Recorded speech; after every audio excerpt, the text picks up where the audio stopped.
Welcome back to Can It Creamy. So I found this Oreo pudding mix at the store and I needed to try it in the Creamy. We're just doing some regular milk and I'm doing about a half of the packet. Give it a good mix. And you can see that there's like chunks of actual Oreos in there. It's like the real deal Oreo there. I just need to do a pre-freeze taste test.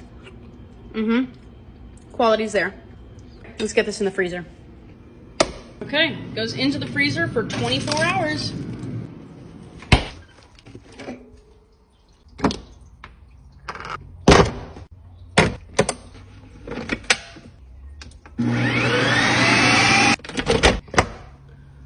Ooh. Taste test. It's a wildly different texture. It's almost frosty-like rather than ice cream, and it's delicious. That's like a 9.9 out of 10.